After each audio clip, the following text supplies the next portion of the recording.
Nowadays, it feels like everyone tries to find happiness by shopping. We tell ourselves it's for self-care, right? But really, all this impulse buying just lands us in more debt. We like to think we're too smart to be tricked into buying extra stuff, especially since minimalism is so popular now. But have you ever been watching something and an ad comes on, and you think, no way I'm buying what they're selling, and then you end up buying it anyway?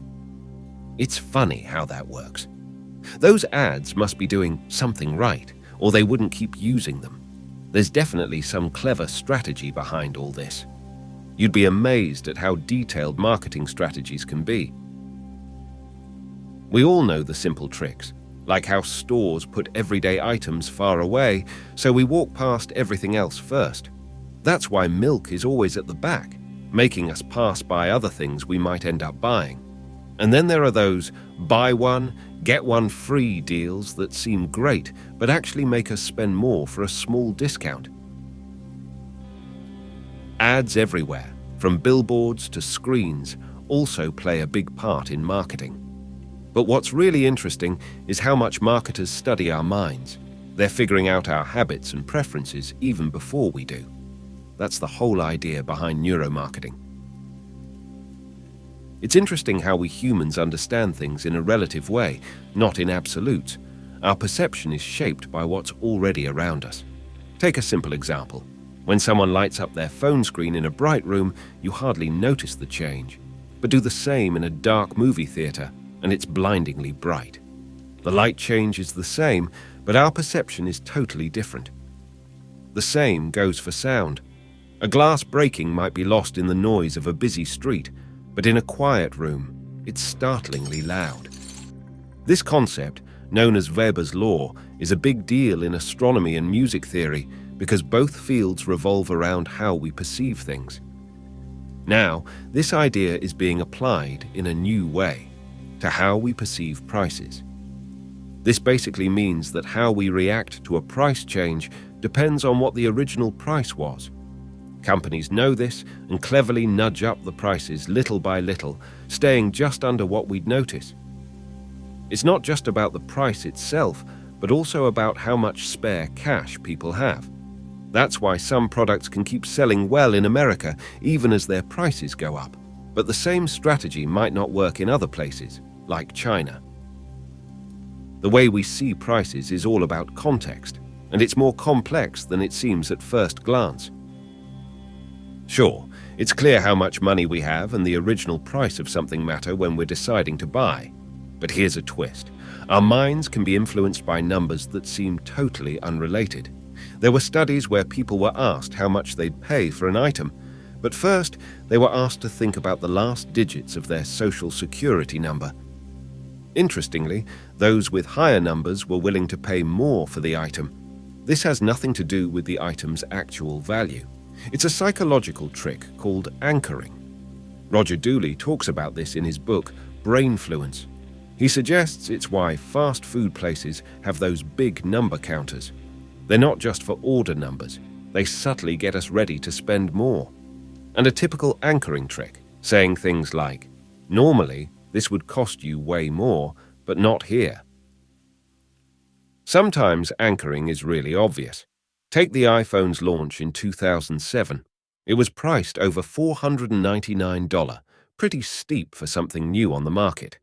Nowadays, even with much better technology, some phones, including newer iPhones, are priced lower. So, why did Apple start so high? It's all about using the demand curve smartly. Start with a high price, targeting those who can afford it and want the latest gadget. Once that group is tapped, drop the price. That's what Apple did. By the time the iPhone 3G came out, you could find it for as low as $199. This strategy got more people buying iPhones, and the big price drop. It made customers feel like they were getting an incredible deal. That original high price set the stage, making the lower price later seem like a huge bargain. Here's another interesting point.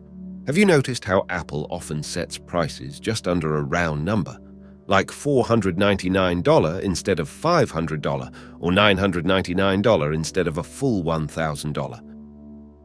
It feels like you're paying $400 something instead of $500, right? Closer to $400 than $500 psychologically. But it's not quite as simple as that. For items priced in whole numbers, we tend to think a fair price is a bit lower, but still a round number. So, something priced at $20, we might think $17 or $18 is fair.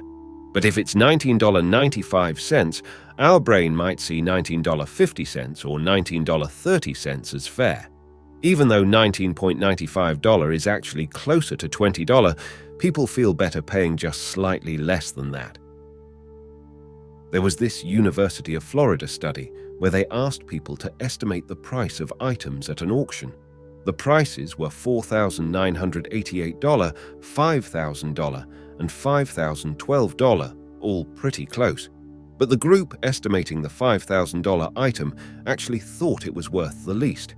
Even the $5,012 group, just $12 more, was willing to pay more. It shows how much our perception of price is really just in our heads. Sometimes, companies cleverly place less appealing products next to the ones they really want to sell. This is all about making the better option look even more attractive by comparison. Humans naturally gravitate towards things that seem like an improvement. These are essentially marketing decoys.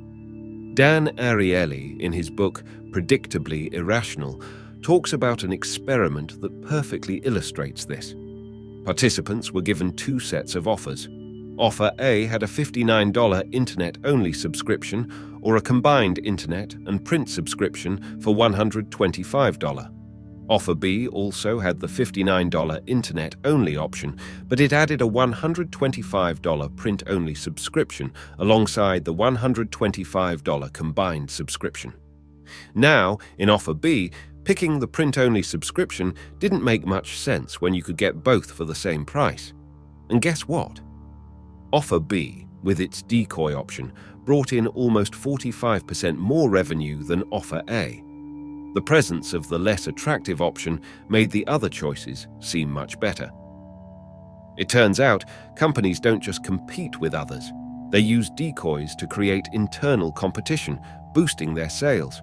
It's all part of the marketing game.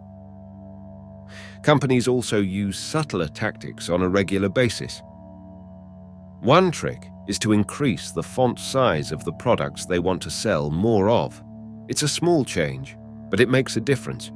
We might not notice it consciously, but our brains see those products as more important. Another strategy is giving customers better choices, but not too many. This is something Amazon does really well. They have a huge range of products, but they're good at showing customers exactly what they're most likely to buy. Some other companies go overboard, especially during big sales like Black Friday. They bombard customers with too many flashy options, which can be overwhelming and make it harder to decide. These are things we can notice if we pay attention. But companies often go beyond these visible strategies to create a sense of security and encourage customers to spend more. Olfactory association, or the power of smell, is another clever tactic. It's said that about 75% of what we experience comes through our sense of smell. This is why we remember things better if there's a smell attached to them. For example, the unique scent of McDonald's is as much a part of their brand as their menu items.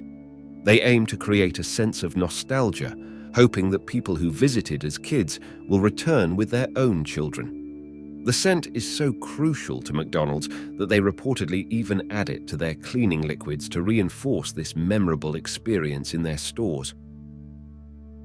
This strategy of using scent isn't unique to just one industry. Take the familiar new car smell or the fresh scent of new sneakers.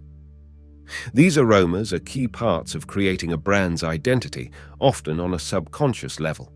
Singapore Airlines, regularly topping the charts as one of the best airlines, also uses this scent strategy. Known for offering hot towels at the beginning of flights, it's more than just a warm welcome. These towels carry the airline's signature fragrance, Stefan Floridian Waters. It's a scent that's not just on the towels, but also used by the flight attendants and infused throughout the cabin, enhancing the overall experience and memory of the flight. But it's worth mentioning that this scent strategy can have varied impacts. For example, Starbucks supposedly took some egg sandwiches off their menu because their smell was overshadowing their signature coffee aroma, which is a big part of their brand experience. This brings up some ethical considerations. Marketers might say that these scent techniques help them get to know and meet customer preferences, which can improve the shopping experience. However, there's a downside. This can lead to what's known as attention sabotage. It's a concept that's becoming more common, especially with the rise of social media platforms. One thing is definitely clear. We have much less control over our buying choices than we often believe. We frequently end up purchasing things we don't really need, sometimes just to impress others who aren't that important to us. Ultimately, it's an ironic twist, where the things we own start to own us.